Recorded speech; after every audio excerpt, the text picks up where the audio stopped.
Hace 10 años, un profeta fue a mi casa, a la sala del apartamento donde vivíamos.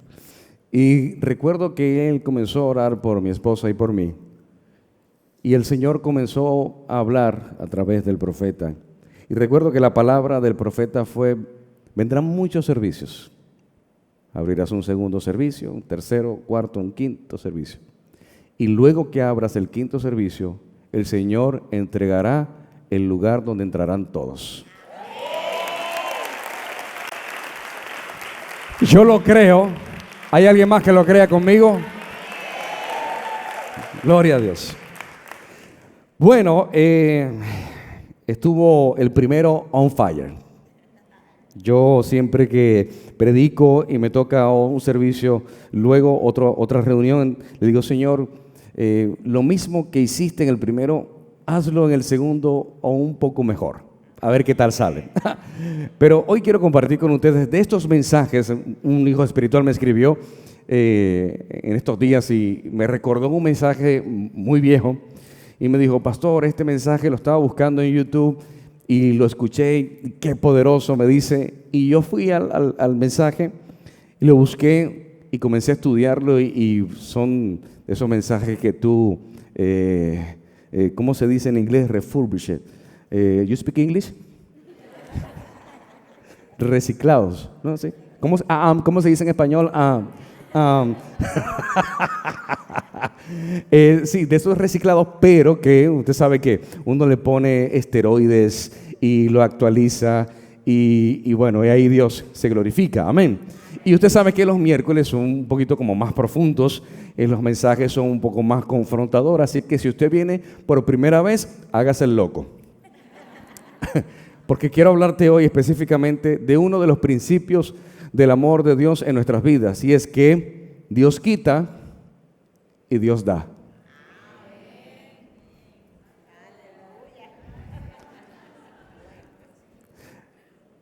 Fíjense en algo. El amor tiene dos corrientes: cuando da y cuando quita. Amén. De hecho, el amor de Dios conlleva límites, y cuando uno ama, uno tiene que aprender a amar con límites. Por eso que los límites nos ayudan a conocer esta barrera de protección que no solamente me protege a mí, sino que protege también a las otras personas. Todos los que somos padres entendemos este principio. Hay momentos donde a nuestros hijos le tenemos que quitar algo porque lo amamos. Gracias por su entusiasmo. Y esto es lo que sucede en el proceso de nuestra vida cuando Dios nos da. Y cuando Dios nos da, qué maravilloso, ¿verdad que sí?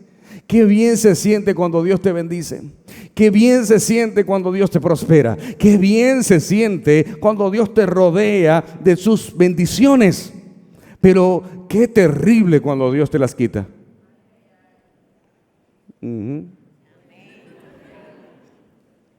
Qué terrible cuando Dios te quita. Por eso hay que entender el principio de Dios, que el que ama da y quita.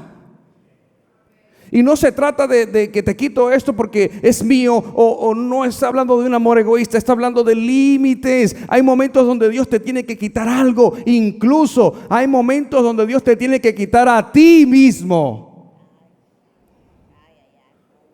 Porque muchas veces no entendemos que podemos ser piedra de tropiezo para alguien. Dios quiere trabajar en la vida de una persona y tú estás en el medio y Dios te tiene que decir: te lo ha dicho. Dios tiene que decir: quítate, quiero trabajar en la vida y el corazón de esa persona, quiero formar su carácter. Por eso cuando Dios te quita algo es porque tiene el plan perfecto de formar tu carácter.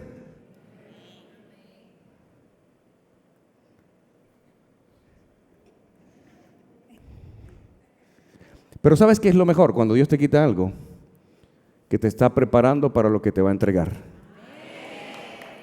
Si le va a aplaudir, apláudale al Señor.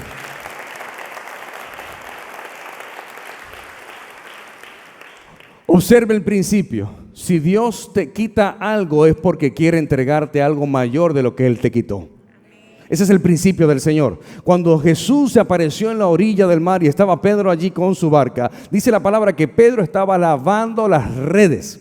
Y lavar las redes es la señal de rendición, pero no de rendición de cuentas, es la señal de me rindo, es la señal de lo mismo que haría un boxeador cuando cuelga los guantes, lo mismo cuando una persona tira la toalla. Lavar las redes era la señal de decir ya no voy a seguir en esto, voy a renunciar. Y en ese preciso momento Jesús llega a la orilla y lo primero que hace Jesús, ¿qué es? No es decirle vamos mar adentro, es decirle necesito tu barca, quiero usar tu barca. Cuando el Señor te pide algo es porque tiene algo mayor que darte. Alguien tiene que aplaudir su gloria, alguien tiene que decir amén. Necesito la energía dominicana esta noche, ayúdeme a predicar. Ayúdeme a predicar. Cuando Dios quiere darte algo mayor, te pedirá algo. Pero veamos el principio en la vida de una persona. Vayamos al libro de Job. Capítulo 1, verso 1. Dice, hubo en tierra de Uz un varón llamado Job. Y era este hombre perfecto y recto, lo que se traduciría en íntegro. Sabemos que no hay ser humano perfecto, está hablando de integridad. Temeroso de Dios y apartado del mal. Dile a la persona que está a tu lado, no es de ti que están hablando.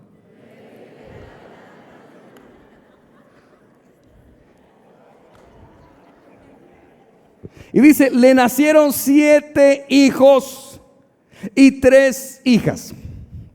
Su hacienda era 7,000 ovejas, 3,000 camellos, 500 yuntas de bueyes, 500 asnas y muchísimos criados. Y era aquel varón más grande que todos los orientales.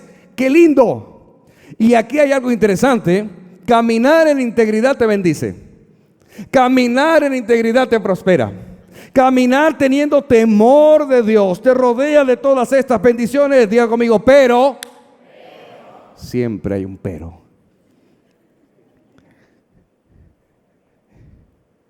Creerte la película es peligroso.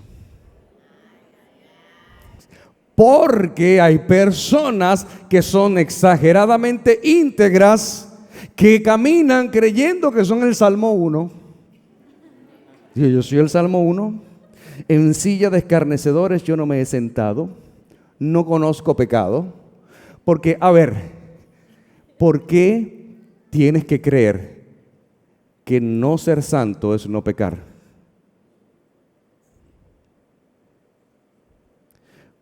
Porque estamos relacionando pecado con acciones de la carne. La altivez es un pecado. La soberbia es un pecado. Creerte más santo que los demás porque eres santo. Ahora, sí es cierto que una reputación de integridad constituye a un líder fuerte. Definitivamente que sí. La integridad me lleva a la fortaleza, pero esto no significa, amada iglesia, que la integridad que tienes es el escudo para que Satanás no te ataque. Lo peor que usted pueda creer o pensar, que caminar en santidad, que caminar en integridad evitará que Satanás te ataque. ¿Hay alguien aquí?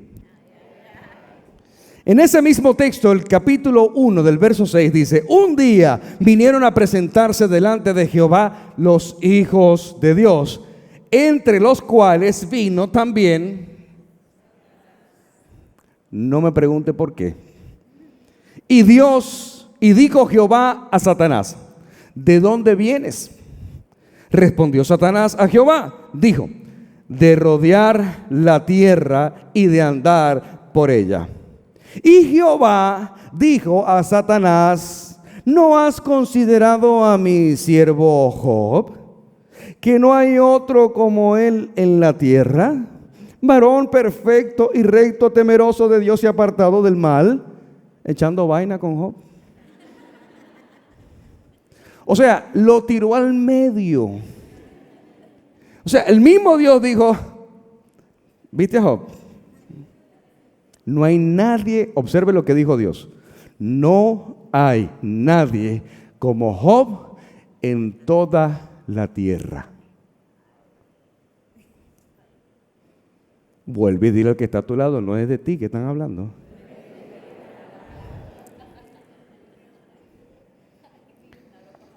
Respondiendo Satanás a Jehová, dijo, ¿acaso teme Job a Dios de balde? De la versión dominicana. No, mire lo que reclama Satanás. Ay. ¿No le has cercado alrededor a él y a su casa de todo lo que tiene? Al trabajo de sus manos has dado bendición. Por tanto, sus bienes han aumentado sobre la tierra. El 11 es clave. Pero extiende ahora tu mano y toca todo lo que tiene, y verás si no blasfema contra ti en tu misma presencia.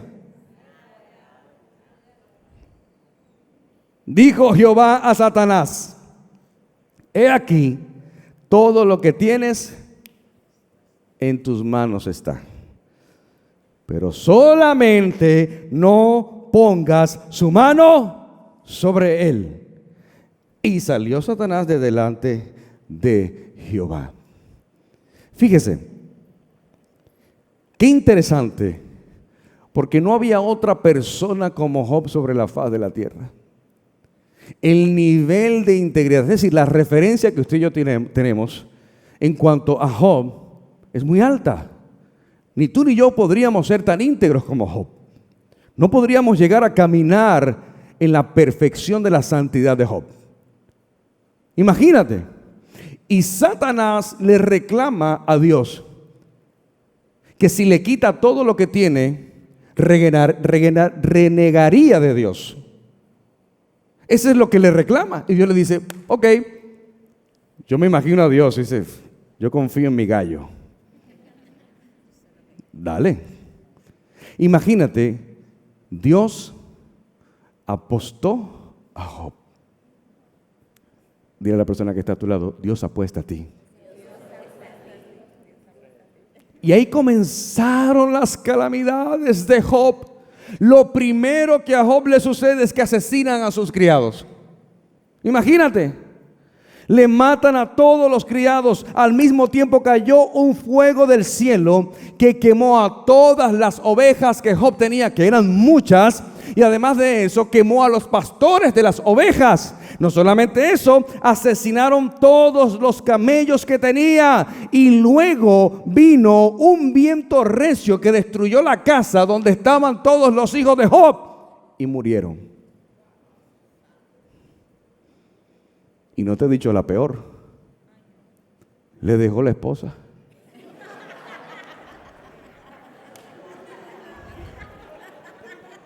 Le dejó la mujer.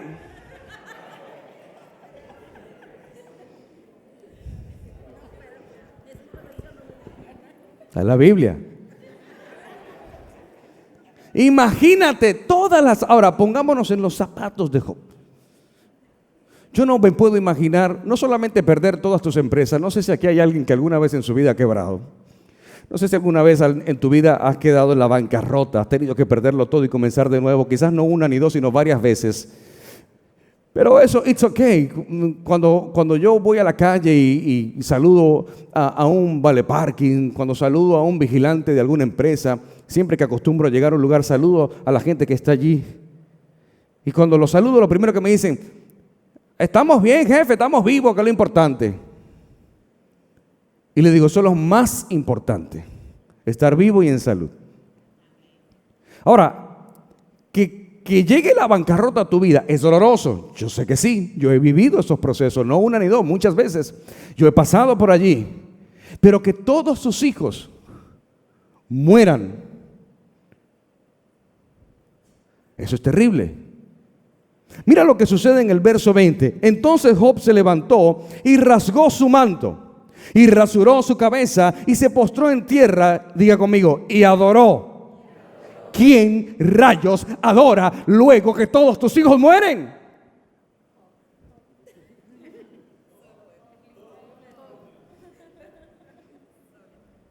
Imagínate, sus hijos mueren y va y adora.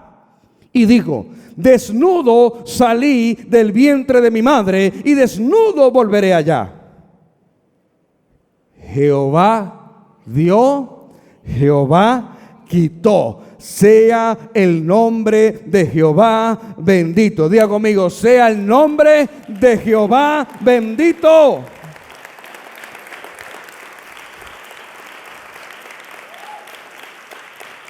Pero lo más poderoso del texto es cuando dice: en todo esto no pecó Job. Tenía derecho hasta de hacerlo. Creo que hasta permiso tendría Job. Después de haber caminado en integridad, ¿cuántas veces que a nosotros nos llega un proceso y tenemos que atravesar un desierto y dice: yo que he hecho las cosas bien y mira lo que me pasa? Cualquier parecido con la realidad es mera casualidad. Yo que oro, yo que diezmo y ofrendo, yo que hago aquello, yo que hago lo otro, y mira lo que me pasa. No, por eso es que me voy para el mundo.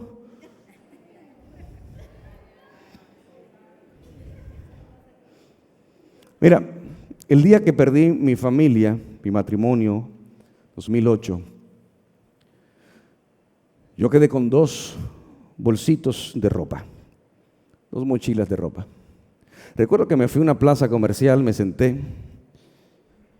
En ese entonces tenía ya varios años sirviéndole a Dios. Y lo único que se me ocurrió fue decirle a Dios: en el mundo me iba mejor.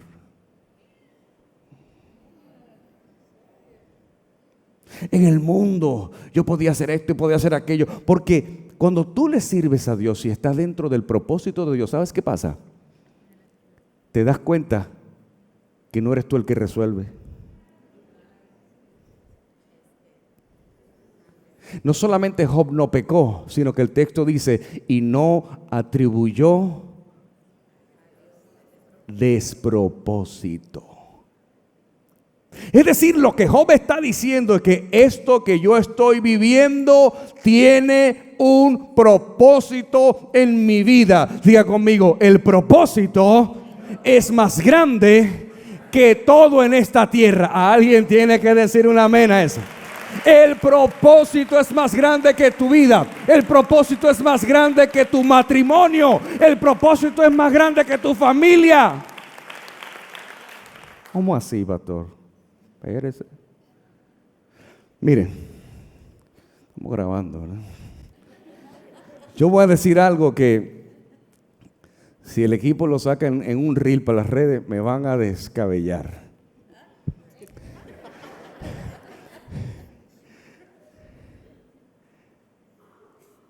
Hay gente que dice: tu familia es el primer ministerio.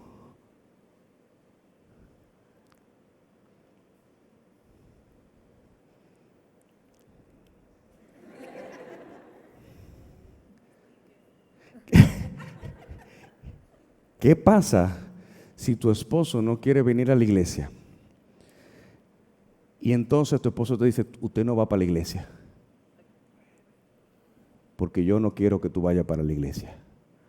Y entonces te dicen: usted tiene que honrar a su marido. Sométase. No.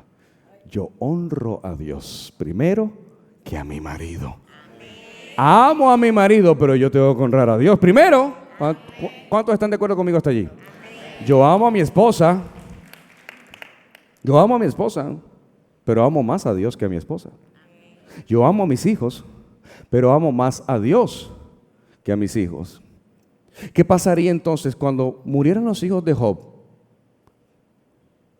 Entonces Job dijo: ya, se acabó mi ministerio. Ya no tengo ministerio.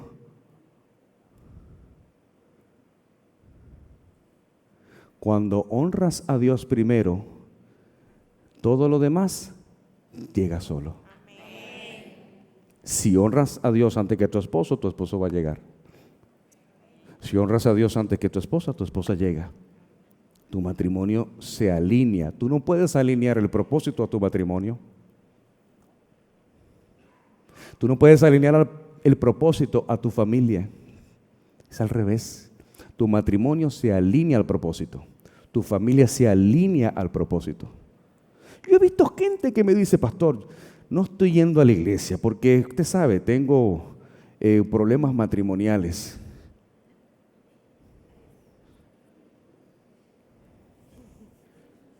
¿Te fuiste de crucero? Digo, el crucero está bien. Pero si tú no vas a la iglesia, ¿cómo tú creces para restaurar y levantar tu matrimonio y alinearlo a tu propósito? Qué difícil me la puso, pastor. Estas cosas no se predican, ¿sabes por qué? Porque, a ver, la gente quiere que tú le digas, tu matrimonio se va a restaurar. ¿Y si no se restaura? ¿Qué pasa?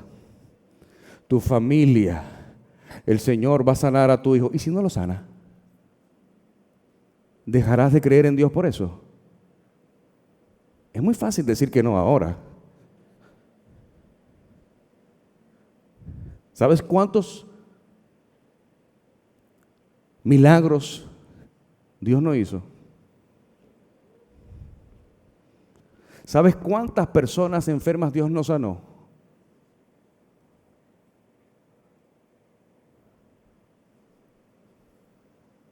Hello.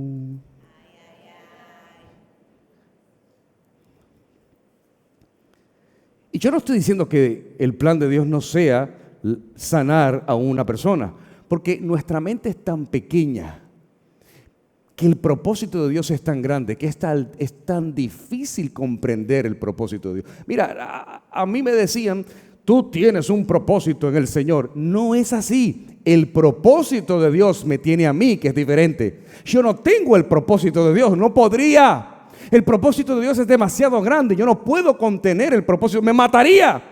Ahora, el propósito de Dios sí me tiene a mí. Y cuando el propósito de Dios te tiene a ti, nada de lo que pase en tu vida puede atribuirse a Dios como despropósito. Por eso todo lo que pase, malo o bueno, guarda un propósito para aquellos quienes aman al Señor. Alguien tiene que decir hay alguien en este lugar.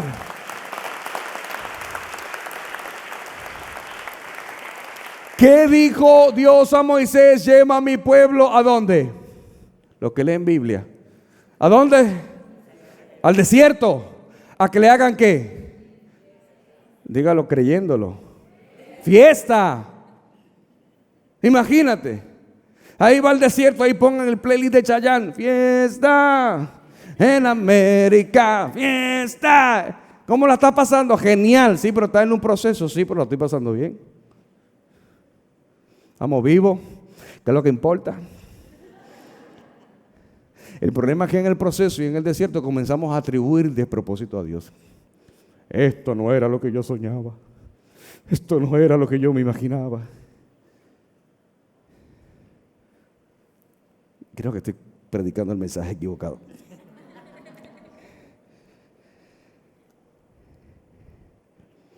Este preciso momento para Job no era el mejor.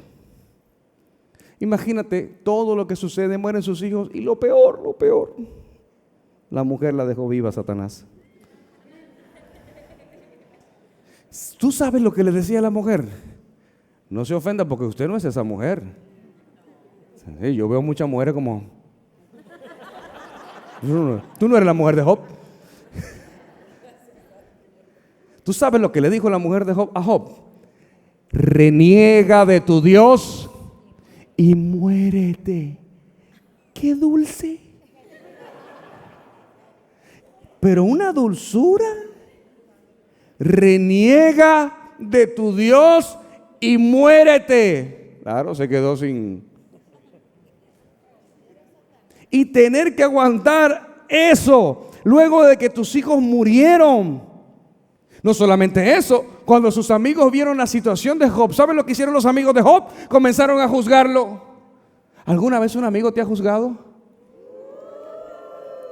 ¿Alguna vez un amigo no te ha dicho, sí, pero mírate tú, yo creo que el problema eres tú, pero tú no eres mi amigo, o sea, yo necesito tu mano, tu apoyo, o sea, que me escuches, no que me juzgues? Hello.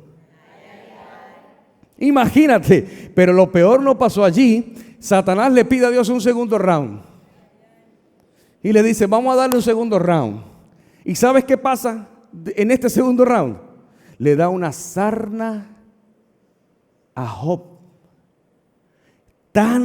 pero tan maligna que cuando sus amigos lo vieron no lo reconocieron. Y era íntegro, era santo, temeroso de Dios y además de eso apartado del mal. ¿Cómo a alguien le puede pasar algo así? Y sus amigos juzgándolo. Una sarna maligna donde sus amigos no se dieron cuenta de que era él. No lo reconocieron de lo desfigurado que tenía su rostro, de tantas llagas que habían. Y aún así, él mantuvo silencio. Lo único que Job dijo en un momento de desesperación fue, maldigo el día que nací. Yo no sé si alguna vez en un momento de rabia has tenido que decir eso. Pero una de las cosas que Job mantuvo fue la perspectiva. Dile a la persona que está a tu lado, mantén la perspectiva. Porque aún siendo Job íntegro y sin cometer errores, habían cosas que Dios sabía que él tenía que aprender en este proceso. Porque cuando Dios quita, Él devuelve multiplicado. Alguien tiene que decir un amén a eso. Cuando Dios quita, Él devuelve multiplicado. Y lo que Dios quería enseñarle a Job era que aprendiera a vivir desde su carácter, no desde sus emociones. Porque ser íntegro no significa que no vivirás procesos. Ser santo no significa que no vivirás proceso, porque la santidad no te evita el proceso. La integridad no te evita el desierto. El temor a Dios no te evita que tengas que vivir tribulación. Vivir apartado del mal no significa que no tengas que atravesar. Por eso es que cuando yo veo cristianos tan perfectos, yo digo, ¿de qué bando será? Preocúpate cuando en tu vida no pase nada. Hay gente que dice, a mí el diablo nunca me ataca. Revísate, de repente eres del equipo del diablo. Porque si el diablo no te ataca, es porque tú no representas amenaza para el diablo. El diablo no te ataca porque seas débil. El diablo te ataca porque representas una amenaza para él y por eso él ataca. Él no ataca lo que para él no representa una amenaza. ¿Creías que te atacaba porque eras débil? No, al contrario. Te ataca porque eres peligroso para Satanás y ni tú lo sabías. Si va a aplaudir, apláudale al Rey de Reyes.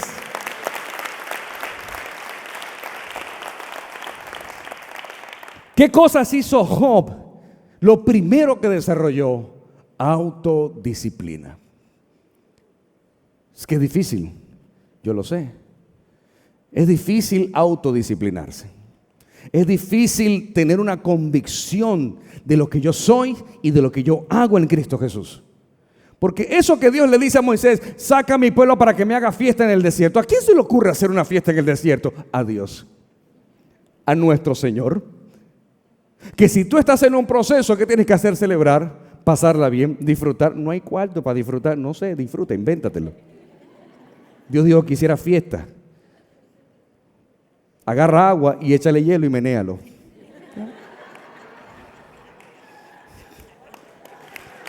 Eso sí lo entendieron.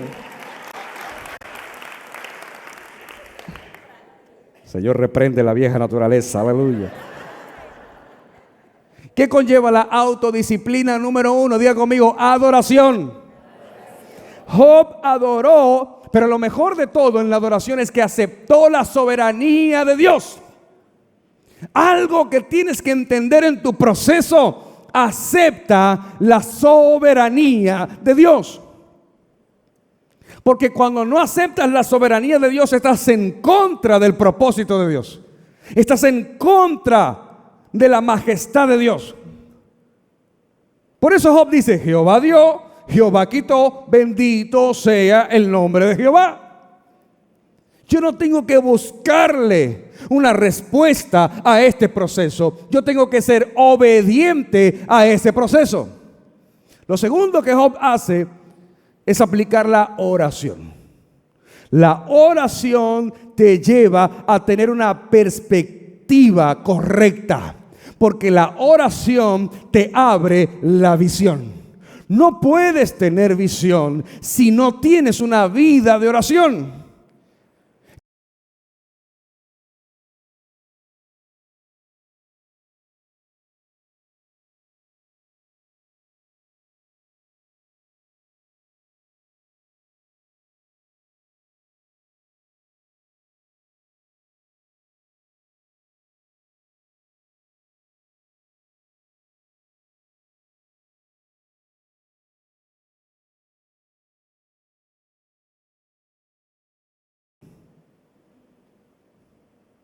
Dios le dijo a Abraham: sal de tu tierra, cultura, costumbres, tradiciones, y sal de tu parentela. ¿Qué significa esto? Corta con toda ligadura emocional parental. Y no es que la familia era el primer ministerio.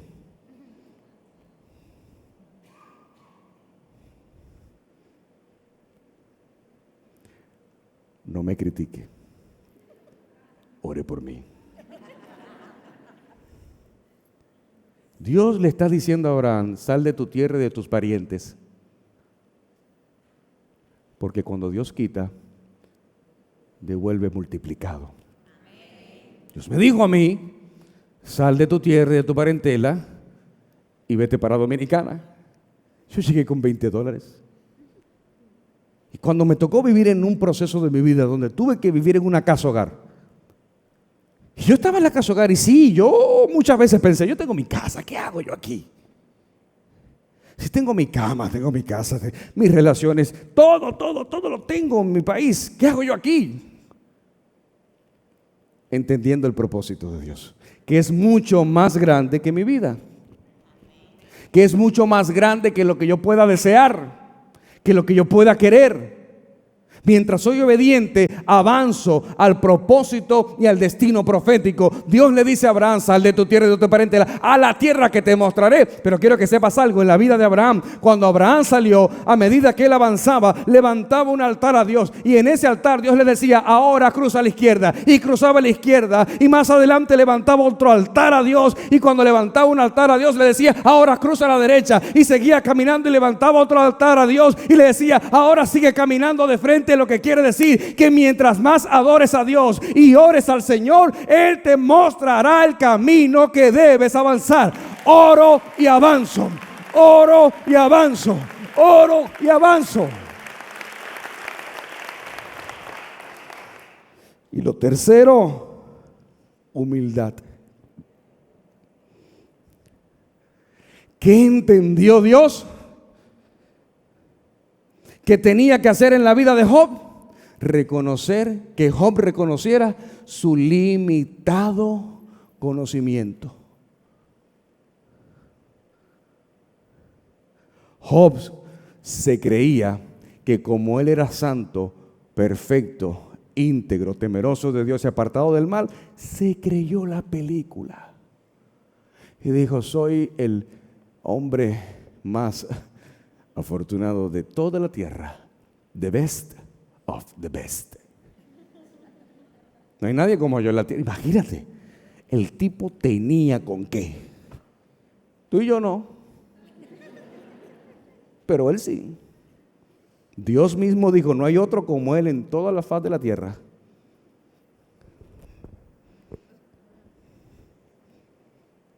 ¿Y qué tuvo que aprender Job?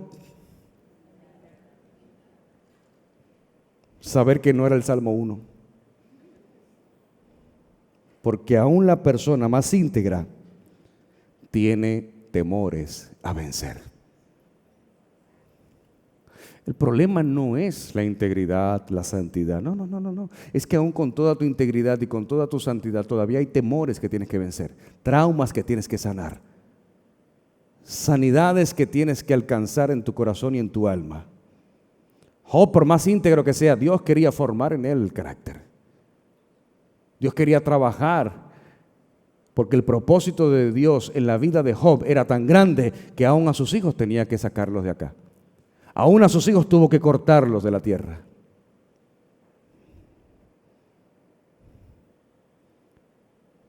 Dígale a la persona que está a su lado: te conviertes en lo que te enfocas. Mire, yo le he explicado muchísimas veces a nivel de programación neurolingüística cómo la palabra no, el cerebro no la registra.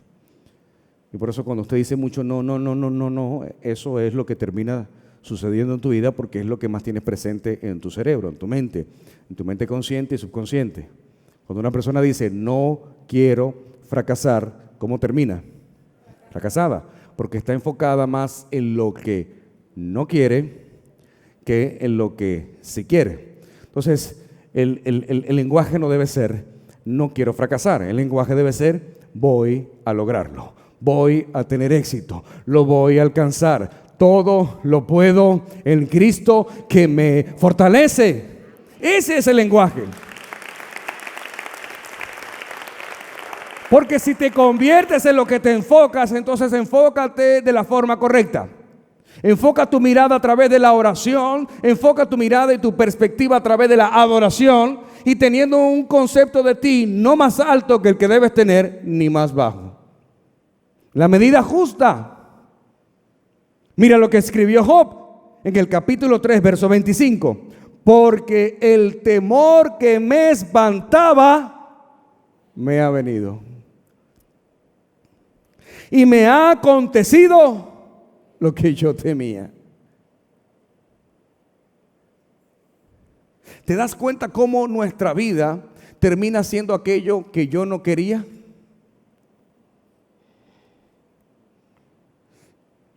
Gente que se casa, inmediatamente, yo sé que tú me vas a dejar. Nos acabamos de casar. No tenemos una semana de casado. Yo sé que tú me vas a dejar, pero ¿por qué lo sabes? ¿Y para qué te casaste si sabías que te voy a dejar? Hello. O gente que se asocia y dice, yo sé que tú me vas a robar. Yo no confío en ti. ¿Para qué te asociaste? Hello. Y cuando le pasa algo malo, ¿qué dice? Ah, te ha pasado. ¿Te das cuenta? Te pasa algo malo y dice, yo sabía que esto me iba a pasar. ¿Y por qué lo hiciste entonces si sabías? Lo malo que yo temía, eso me sobrevino. Pero en el capítulo 6, verso 7, mira lo que dice: las cosas que mi alma no quería tocar son ahora mi alimento. ¿Y qué es el alma? Todas las emociones, buenas y malas. ¿Hay alguien aquí? Lo que yo no quería tocar ahora es mi alimento. Pero la pregunta del millón, solo por hoy, nada más por hoy, totalmente gratis. ¿Cómo disipo el temor en mi vida? ¿Cómo? Sí, pastor, yo entiendo todo esto, pero ¿cómo yo quito el temor en mi vida si todo lo que hago, lo hago en temor? Tengo demasiado temor. Yo voy a la iglesia, yo diezmo, ofrendo, me congrego, oro, adoro, ayuno. Le digo a Sheila que me ore. Primera de Juan 4, 18. En el amor no dice que lo quita, que no. No hay. No hay. Lo que quiere decir que si usted tiene temor, usted no.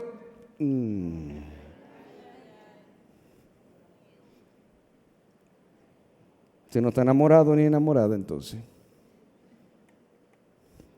Y luego dice, sino que el perfecto amor echa fuera el temor. ¿Cuál es el perfecto amor? El de Dios. Lo que quiere decir que una persona que vive atemorizada de que le pasen cosas malas es una persona que no conoce a Dios. Pastor, sí, porque hablar de Dios no significa conocerlo. Hablar de Dios no significa conocerlo. Te lo voy a explicar más adelante. La única manera de no sentir temor es llenarte del amor de Dios. ¿Cuántos pueden decir un amén a eso? ¿Alguien puede aplaudir su gloria?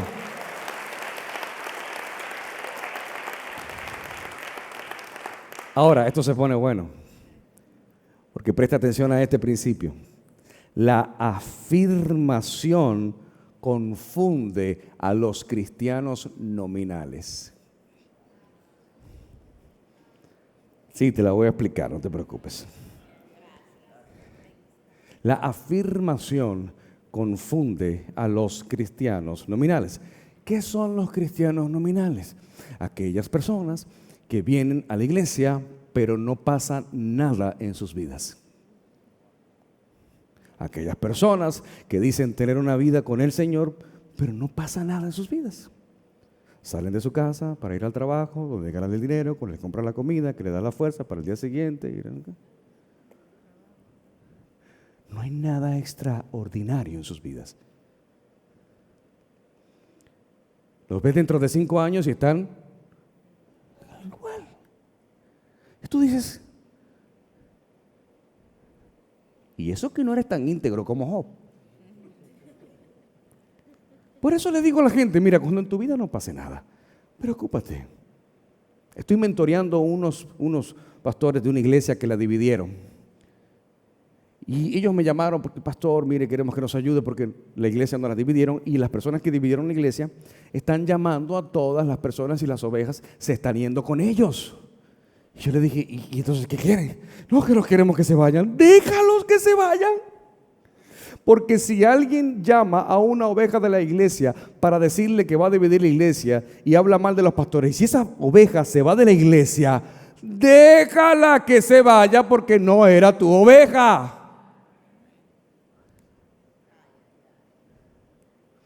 Y a veces Dios hace limpiezas raras. A veces Dios corta y otras veces poda. Entonces, un cristiano nominal haría eso.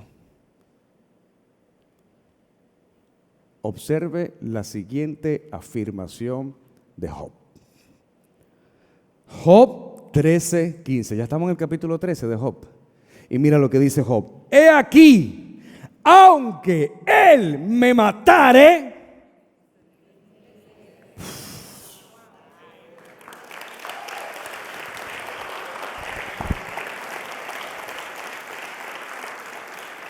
el hombre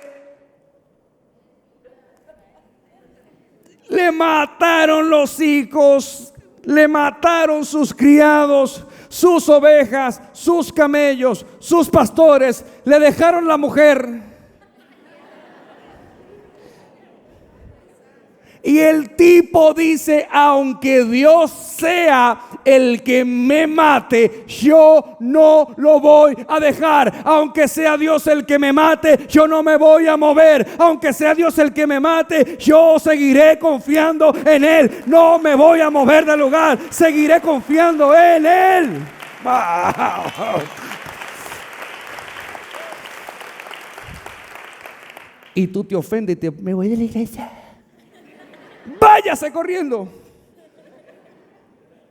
Y que no sea como los gatos, que se acuerde del regreso. ¿Entendió ahora? Este tipo de afirmaciones es lo que hace a un hombre o una mujer verdaderos cristianos. Por eso siempre he dicho, el verdadero soldado no se mueve del lugar donde Dios lo colocó. Siempre dicen que Dios sea el que me mate, no los voy a dejar. Imagínate, Dios, te voy a matar, mátame, porque aquí no me voy. Mátame, haz lo que tú quieras, no me voy a mover de aquí. No, afirmaciones como estas conmueven las puertas del mismo infierno. Yo nada más me gustaría haber visto la cara de Satanás cuando Job dijo, aunque Dios sea el que me mate, yo no lo voy a dejar. Yo me imagino que Satanás se agarró los cachos. Digo, Dios mío, Satanás, ¿sí? Satanás diciendo, Dios mío.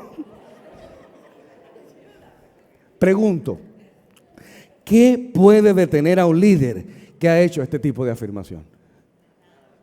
Nada.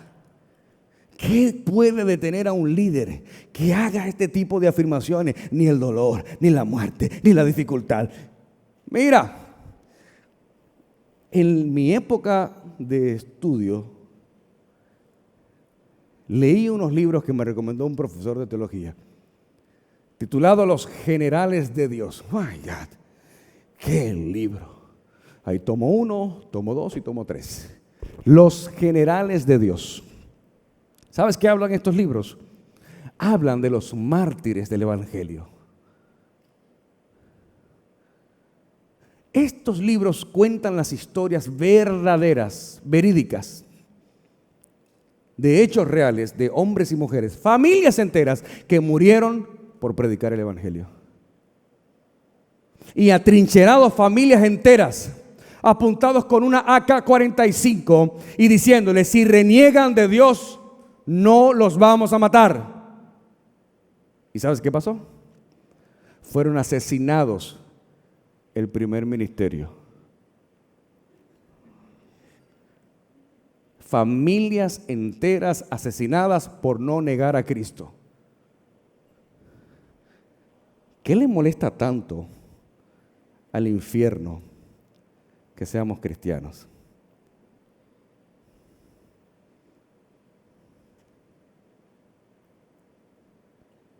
Va a venir una persecución de la iglesia. ¿Tú sabes para qué viene la persecución de la iglesia? Para saber quiénes son verdaderos cristianos.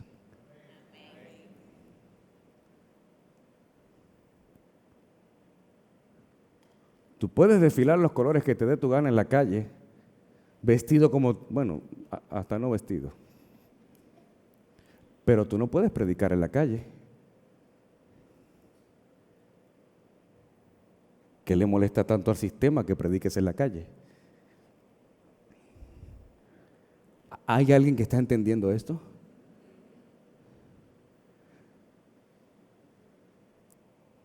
Irán acaba de atacar a Israel. Son señales contundentes bíblicas de que comenzó la cuenta regresiva de la venida de Cristo. ¿Qué pasaría si yo te dijera que el Señor viene esta noche? ¿Estarías seguro que te irías con Dios? Porque no es un juego que estamos jugando. ¿Estarías seguro que te irías con Dios si te dijera que Cristo viene esta noche? Irán atacó a Israel y vendrá la persecución de la iglesia.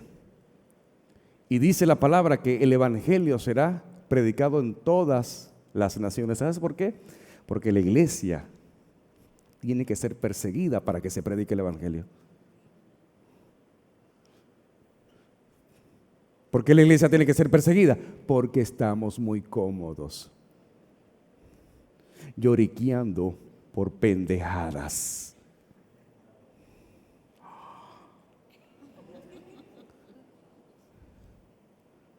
Gente ofendida por estupideces. Hombres que le faltan pantalones. Mujeres que están chismeando de lo que este hizo, lo que la otra hizo, lo que el otro hizo.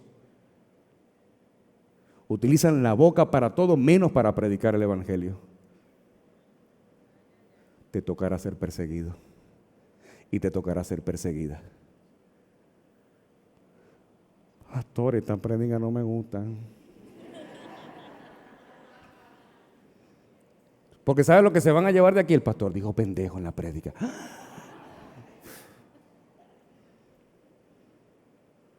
No, tu problema es que yo soy genuino y eso te molesta. Veamos al mártir de mártires, el apóstol Pablo. Mira lo que dice en Romanos capítulo 8, verso 35. Entonces, ¿quién nos apartará del amor de Cristo? ¿La tribulación o la angustia, la persecución, el hambre, la desnudez, el peligro o la espada? Levanta tu mano y di conmigo: nada me separará del amor de Cristo. ¿Alguien puede decir amén? Nada ni nadie nos separará del amor de Cristo. Los terroristas, Hamas, Al-Qaeda, Osama Bin Laden, Saddam Hussein son más cristianos que muchos. ¿Cómo así, pastor? Porque son capaces de morir por su causa.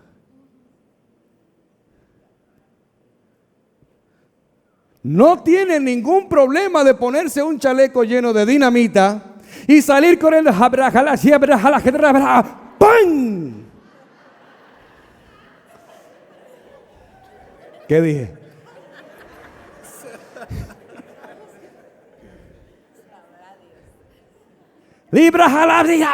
¡Pam! Se fue todo. Pero entra una gente a la iglesia con un arma a matar al pastor y se van toditos corriendo.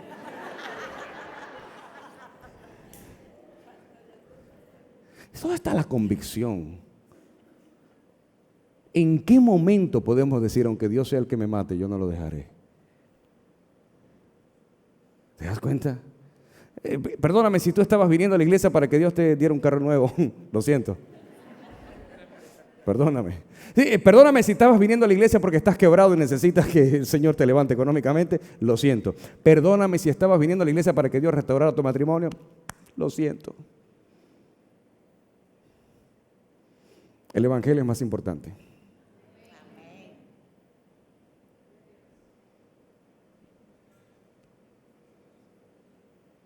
Son palabras duras que no se predican. Pero créeme, tienes que alinear todo al propósito. No puedes alinear el propósito a todo.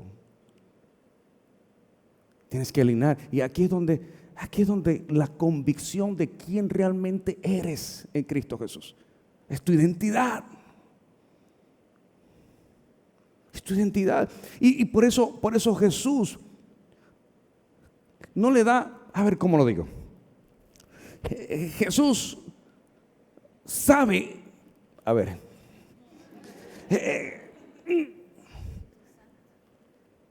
diga conmigo, Jesús murió por los pecados que yo cometí y por los que voy a cometer. Entonces Satanás te ensucia la cabeza y la mente que como has pecado, ya Dios te desechó. Pero no me hace sentido, papito. Porque cuando Jesús murió ni yo había nacido. Lo que quiere decir que Él perdonó mis pecados antes de que yo naciera. Cuando entiendes tu propósito, un pecado no te detiene. Levántate, sacúdete y no vuelvas a pecar.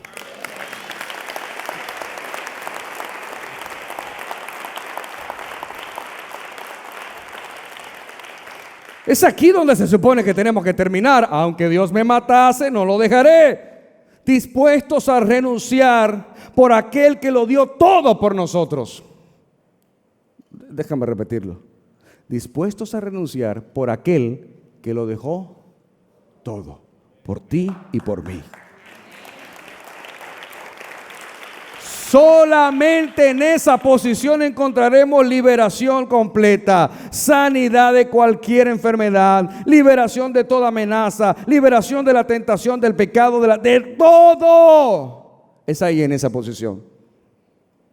Cuando podamos decir, que ya hemos muerto, entonces habremos llegado al lugar donde Dios quiere usarnos.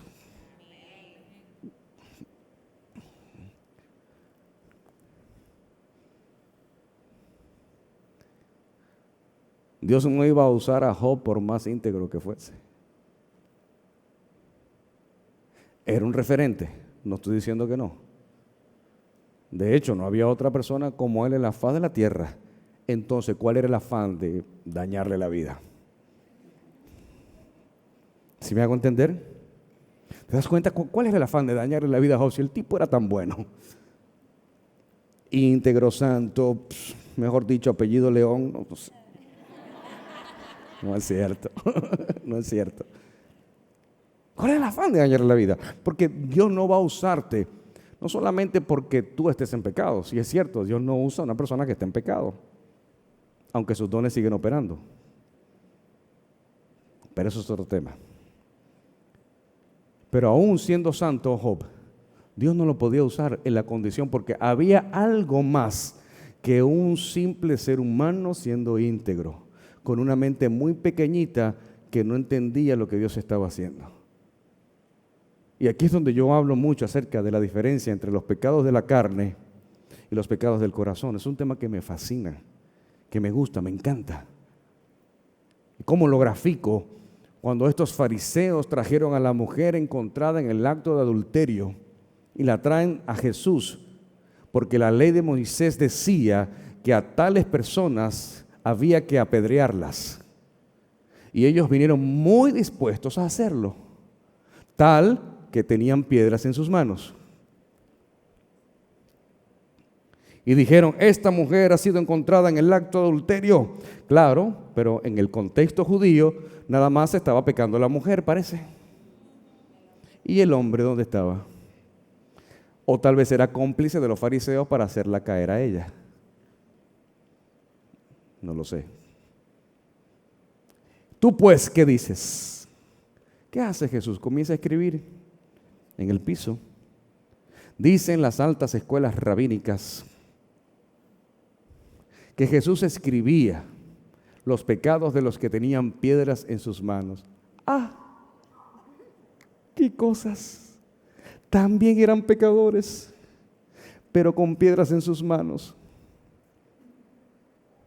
¿Y qué hace Jesús? Después que escribe, se levanta y dice, ok, me encanta la programación neurolingüística de Jesús, porque Jesús no desmiente la ley de Moisés, no la niega, no dice que es mentira, no dice, ok, sí, la ley de Moisés dice que hay que apedrearla, ok, perfecto.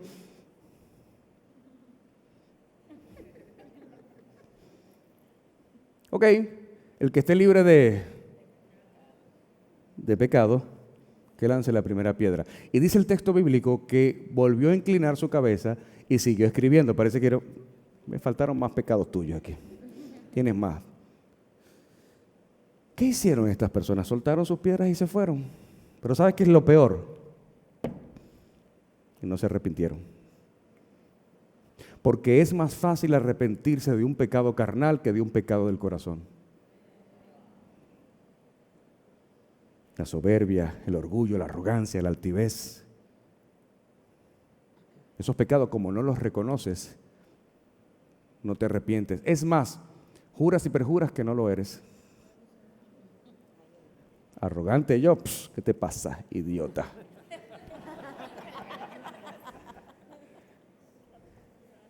Pero como los pecados de la carne se ven y los del corazón no, es más fácil juzgar lo que se ve.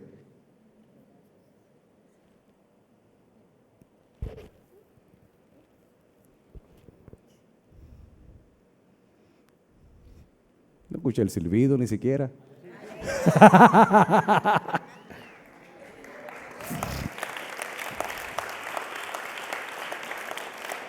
Diga conmigo, ya no vivo yo, vive Cristo en mí. Ok, ahora sí comienzo a predicar. Este es el comienzo de la predicación. Esta fue la introducción. Mira, ¿sabes qué? El verdadero amor a Dios consiste en renunciar a mí. No tienes que renunciar solamente a lo que te rodea. Lo más importante es aprender a renunciar a ti. ¿Qué hace que una familia entera, apuntada por muchas AK-47, diga, no vamos a renegar de Jesús? Puedes disparar cuando quieras. ¿Qué hace que tal convicción te diga? ¿Qué hace que puedas tomar la decisión de salir de tu zona de confort a un país desconocido solo porque Dios te lo dijo? ¿Qué hace que Abraham haya emprendido un viaje sin saber a dónde iba? Porque yo por lo menos compré un boleto para Dominicana. Yo sí sabía dónde iba. Y con muchas preguntas, muchas, pero nunca me detuve. Porque a Dios no le molestan tus preguntas. Lo que aborrece es la duda. Te lo voy a repetir para que el que está en la proyección ponga el slide. A Dios no le molestan. Me haces quedar como poco profesional, brother. Esto deberías tomarle una foto, en serio. Porque todos nosotros hemos estado en la posición, Señor, ¿por qué a mí? Señor, ¿qué hice para merecer esto? A Dios no le molestan tus preguntas. Es más, no le importan las preguntas que le hagas a Dios. ¿No fue lo que hizo Job? Job preguntó, y esto, y aquello, y por qué yo, y por qué a mí. Pero mira, yo era íntegro, santo, temeroso. A él no le molesta la pregunta, él aborrece la duda. Yo hice muchas preguntas. Señor, ¿por qué Dominicana? Sigue avanzando. Yo no conozco a nadie, pero yo confío en ti. Tú me enviaste. Casa, hogar, dormir en el piso de una oficina, ser juzgado de forma indebida, calumniado, y pasar por esto y por aquello, pero seguir avanzando. Dile a la persona que está a tu lado, no importa cuántas preguntas tengas, no te rindas. Alguien tiene que decir amén. Sigue avanzando a tu destino profético. ¿Y qué hace esto? Que la visión se agranda. Yo no estuviera en este lugar si hubiera retrocedido. Pensé muchas veces devolverme, sí. ¿Lo hice? No. Está la diferencia. Porque mientras más yo avanzaba, más la visión se ampliaba. Mientras más avanzaba, más la visión se ampliaba. Y cuando la visión se ampliaba, comenzabas a comprender un poco más. Pero de repente, por más amplia que esté la visión, viene un proceso. ¡Pam! Yo decía, otro proceso más. Sigamos. Me volví inmune a los procesos. Ya me pasan los procesos y la persona que está a tu lado, la visión te separa del resto. Cuando tienes visión, resaltas. Cuando tienes visión, te separas del resto. Cuando tienes visión, te separas de lo común, de lo usual. ¿Y qué te da la visión? Adoración, oración y humildad.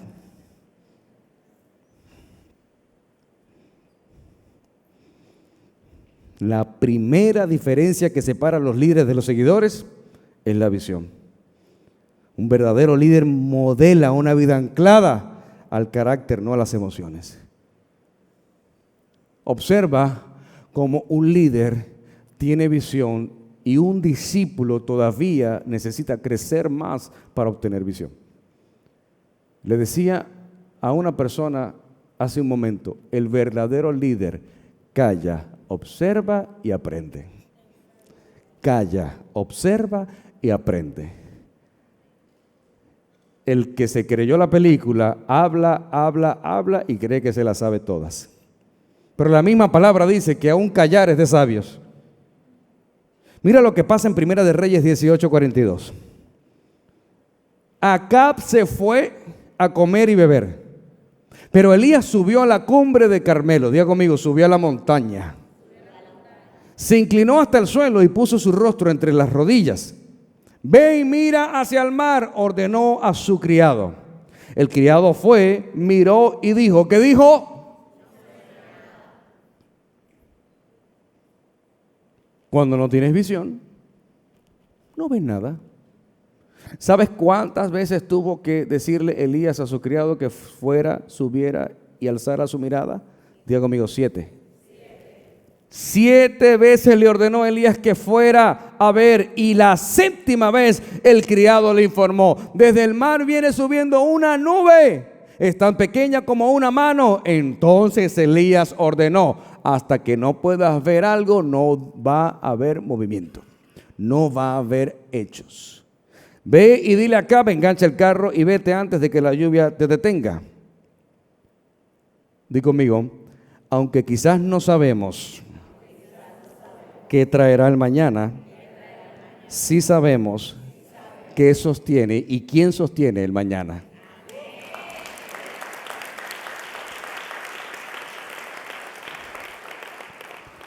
Mientras la banda me acompaña. Qué curioso. 38 capítulos del libro de Job y Dios no dice nada. Capítulo 1, le pasa todo lo que pasa. Capítulo 2, capítulo 3, capítulo 4, 11, 12, 13, 14, 15, 20, 21, 22, 30, 31, 30. En el capítulo 38, Dios rompe el silencio. Yo me imagino a Dios, me harté de este tipo ya. Imagínate, Dios rompe el silencio. Pero veamos de qué manera. Capítulo 38, verso 1. Entonces respondió Jehová a Job desde un torbellino y dijo: ¿quién es ese que oscurece el consejo con palabras sin sabiduría? Qué manera de comenzar la reunión. Verso 3. Ahora ciñe como varón tus lomos. Se puso fea la cosa. En pocas palabras, se ponte los pantalones, papito, porque vengo con todo. Ahora ciñe como varón tus lomos, y yo te preguntaré, y tú me contestarás. El día que Dios te diga, yo te voy a preguntar a ti, corre. Porque nos encanta preguntarle a Dios. Pero ¿qué tal cuando Dios te pregunte a ti? Ahora yo soy el que te voy a preguntar a ti, dijo Dios. Y tú me responderás: ¿dónde estabas tú cuando yo fundaba la tierra?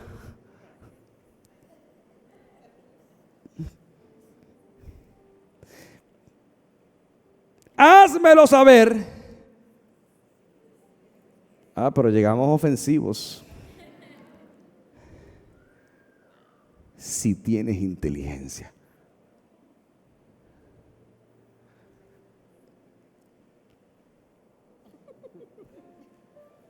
Ese no era del tipo que él estaba diciéndole a Satanás. Le están llegando. Ese era el tipo de que Dios le estaba diciendo a Satanás: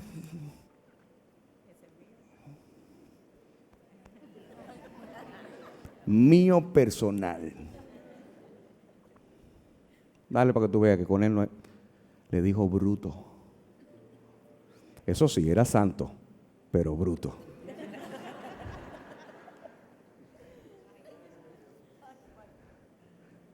Se lo digo.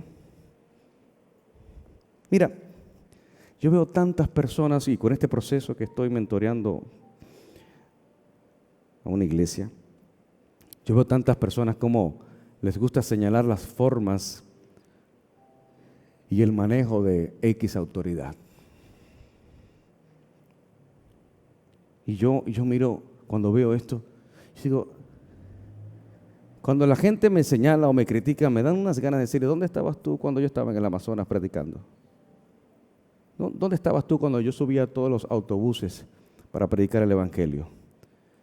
¿Dónde estabas tú cuando yo iba de casa en casa llevando sol para predicar el Evangelio?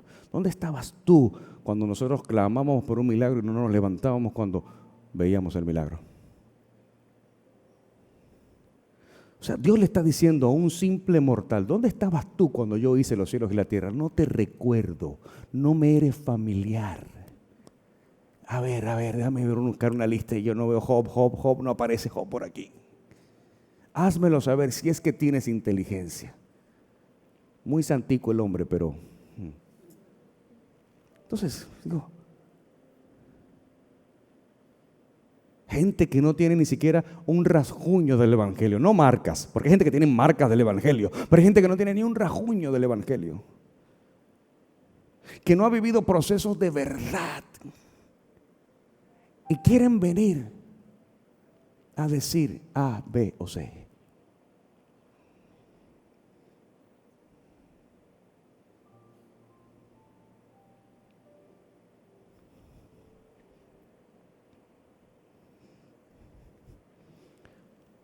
Cuando pretendes vivir mostrando tener todas las respuestas, te conviertes en un líder de apariencia.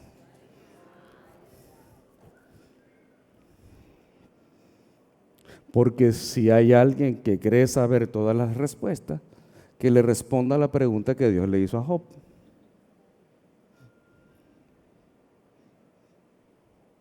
Pero se pone bueno en el verso 40, en el capítulo 40.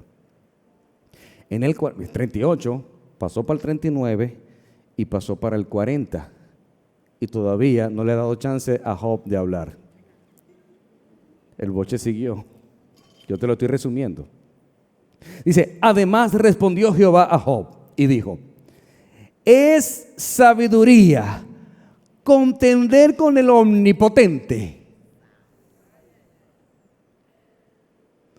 Para los que les gusta pelear con Dios, 2 puntos. Es sabio contender con el Omnipotente. El que disputa con Dios responda a esto. Nada más están él y Job. El que disputa con Dios responda a esto. Entonces respondió Job a Jehová y dijo: he aquí yo soy vil. ¿Qué te responderé? Mi mano pongo sobre mi boca. Una vez hablé, no caeré en ese gancho. Aún 2 veces más no volveré a hablar.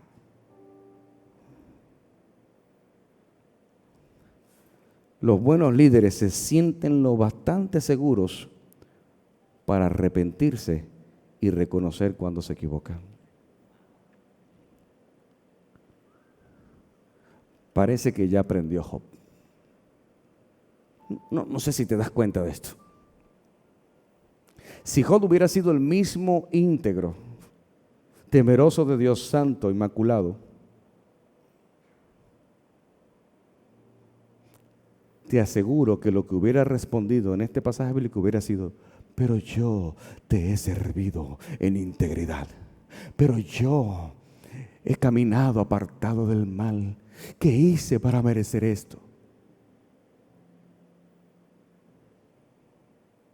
Un día le estaba dando una corrección a mi hijo y me decía: pero papá, déjeme aclararle algo. No aclares, que oscurece.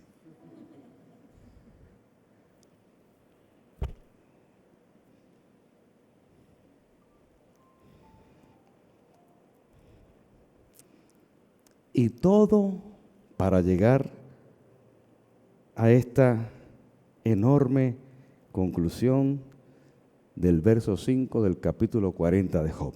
40 capítulos después. De oídas te había oído, mas ahora mis ojos te ven. ¿Te acuerdas que te dije hace rato? Hablar de Dios no significa que lo conozcas. Él había escuchado de Dios, pero no lo conocía. No es lo mismo: he escuchado de un Dios que hace milagros, a decir: yo soy testigo del poder de Dios.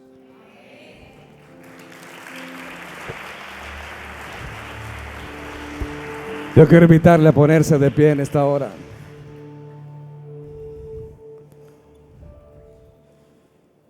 Yo soy testigo del poder de Dios. No, olvídate. Yo no tengo voz para cantar.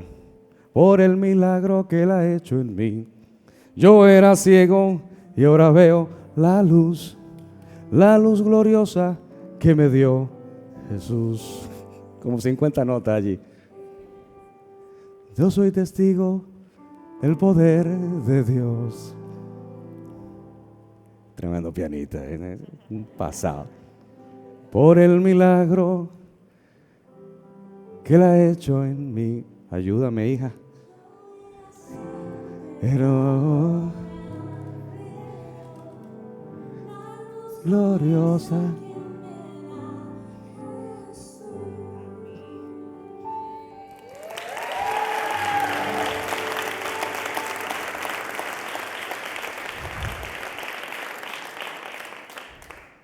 No hay nada mejor que seguir caminando en el Señor siendo obediente a su propósito. Que todo lo que esté en tu vida y alrededor de ella sea alineado al propósito de Dios.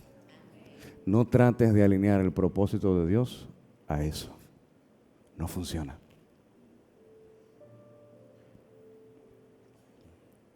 De a oídas te había oído, mas mis ojos ahora te ven. Pero no se queda allí. Yo con esto estoy pago, ¿sí o no? ¿Sí o no? Ya. Ahora sé, ahora es que no había tenido una experiencia con Dios. Pero en el verso 10 de ese capítulo, mira lo que sucede. Cuando logró entender el propósito y quitó Jehová la aflicción de Job. Wow. Y aquí hay un punto crucial. Job estaba ofendido con sus amigos. Y él quitó la aflicción cuando él hubo orado por sus amigos. Y aumentó, diga conmigo, el doble todas las cosas que habían sido de Job. 2 versículos más adelante, y esto está escrito para ti. Y bendijo Jehová el postrer estado de Job más que el primero, porque tuvo ahora el doble, 14,000 ovejas, el doble, 6,000 camellos, el doble, 1,000 yuntas de bueyes y 1,000 asnos. Tu postrer estado será mayor que el primero. ¿Cuántos dicen amén?